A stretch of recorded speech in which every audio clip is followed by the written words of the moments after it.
ಮಥುರಾ ನಗರವನ್ನು ಕ್ರೂರ ರಾಜನಾದ ಕಂಸನು ಆಳುತ್ತಿದ್ದನು. ಅವನ ದುರಾಡಳಿತದಿಂದ ಜನರು ಭಯಭೀತರಾಗಿದ್ದರು. ಒಂದು ದಿನ ಒಂದು ದೈವವಾಣಿ ಮೊಳಗಿತು. ನಿನ್ನ ಸಹೋದರಿ ದೇವಕಿಯ 8ನೆಯ ಮಗನೇ ನಿನ್ನ ಅಂತ್ಯವನ್ನು ತರುತ್ತಾನೆ.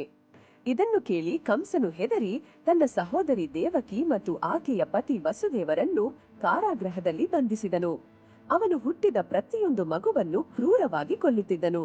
ಆದರೆ ದೈವದ ವಿಧಿ ಅಷ್ಟು ಸುಲಭವಾಗಿ ಬದಲಾಗಲಿಲ್ಲ.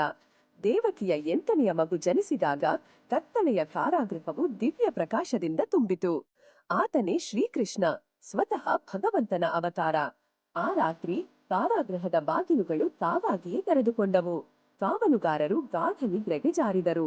ವಸುದೇವನು ಪುಟ್ಟ ಕೃಷ್ಣನನ್ನು ಸುರಕ್ಷಿತವಾಗಿ ಪೆಟ್ಟಿಗೆಯಲ್ಲಿ ಇಟ್ಟುಕೊಂಡು ಯಮುನಾ ನದಿಯನ್ನು ದಾಟಿ ಗೋಕುಲಕ್ಕೆ ಕೊಂಡೊಯ್ದನು. ಅಲ್ಲಿ ಅವನು ಕೃಷ್ಣನನ್ನು ನಂದ ಮತ್ತು ಯಶೋದೆಯವರ ಮನೆಯಲ್ಲಿ ಬಿಟ್ಟು ಬಂದನು. ಶ್ರೀಕೃಷ್ಣನು ಬೆಳೆದಂತೆ ಅವನ ಚೇಷ್ಟೆಗಳು ಮತ್ತು ಲೀಲೆಗಳು ವೃಂದಾವನದ ಜನರ ಹೃದಯಗಳನ್ನು ಗೆದ್ದವು.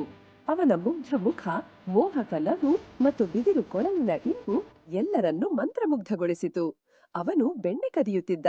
ಗೋಪಿಯರು ಅವನ ಬಗ್ಗೆ ಯಶೋದೆಗೆ ದೂರು ನೀಡಿದರೂ ಅವರ ಮನಸ್ಸಿನಲ್ಲಿ ಅವನ ಮೇಲಿನ ಪ್ರೀತಿ ಕಡಿಮೆಯಾಗಲಿಲ್ಲ, ಬದಲಾಗಿ ಹೆಚ್ಚುತ್ತಲೇ ಇತ್ತು. ಒಂದು ದಿನ ಸ್ನೇಹಿತರು ಯಶೋದೆಗೆ ಕೃಷ್ಣ ಮಣ್ಣು ತಿಂದಿದ್ದಾನೆ ಎಂದು ಹೇಳಿದರು. ಕೋಪದಿಂದ ಯಶೋದೆ ಕೃಷ್ಣನಿಗೆ ಬಾಯಿ ತೆರೆಯಲು ಹೇಳಿದಳು.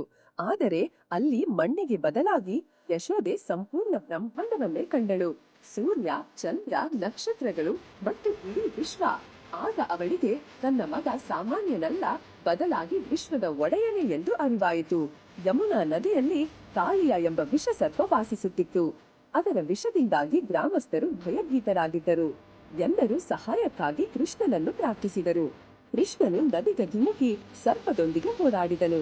ಕೊನೆಗೆ ಅವನು ಕಾಳಿಯನ ಅನೇಕ ಹೆಡೆಗಳ ಮೇಲೆ ನೃತ್ಯ ಮಾಡಿ ಅದನ್ನು ಶಾಂತಗೊಳಿಸಿದನು. ನಂತರ ಈ ನದಿಯನ್ನು ಬಿಟ್ಟು ಹೋಗು ಎಂದು ಆಜ್ಞಾಪಿಸಿ ಅದನ್ನು ಕ್ಷಮಿಸಿದನು. ಜನರು ಕೃಷ್ಣನ ದೈವಿಕ ಶಕ್ತಿಯನ್ನು ಮತ್ತೊಮ್ಮೆ ಕಂಡರು. ಯುವಕನಾದ ಕೃಷ್ಣನ ಕೊಳಲಿನ ಇಂಪಾದ ನಾದವು ವೃಂದಾವನವನ್ನು ಮಂತ್ರಮುಗ್ಧಗೊಳಿಸಿತು. ಗೋಪಿಯರು ತಮ್ಮ ಎಲ್ಲಾ ಕೆಲಸಗಳನ್ನು ಬಿಟ್ಟು ಅವನತ್ತ ಓಡುತ್ತಿದ್ದರು. ಅವರಿಗೆ ಕೃಷ್ಣ ಕೇವಲ ಗೆಳೆಯನಾಗಿರಲಿಲ್ಲ, ಪ್ರೀತಿಯ ಮತ್ತು ಭಕ್ತಿಯ ಸ್ವರೂಪವಾಗಿದ್ದನು. ಆದರೆ ಕೃಷ್ಣನ ಅವತಾರದ ಉದ್ದೇಶ ಕೇವಲ ಬಾಲ್ಯದ ಲೀಲೆಗಳಿಗೆ ಮಾತ್ರ ಸೀಮಿತವಾಗಿರಲಿಲ್ಲ. ನಂತರ ಅವನು ಮಥುರಾಕ್ಕೆ ಹಿಂದಿರುಗಿ ಕಂಸನನ್ನು ಸಂಹರಿಸಿ ತನ್ನ ತಂದೆ ತಾಯಿಯನ್ನು ಸೆರೆಮನೆಯಿಂದ ಬಿಡುಗಡೆ ಮಾಡಿದನು. ಮಹಾಭಾರತದ ಮಹಾಯುದ್ಧದಲ್ಲಿ ಕೃಷ್ಣನು ಅರ್ಜುನನಿಗೆ ಭಗವದ್ಗೀತೆಯ ಅಮೂಲ್ಯ ಜ್ಞಾನವನ್ನು ನೀಡಿದನು.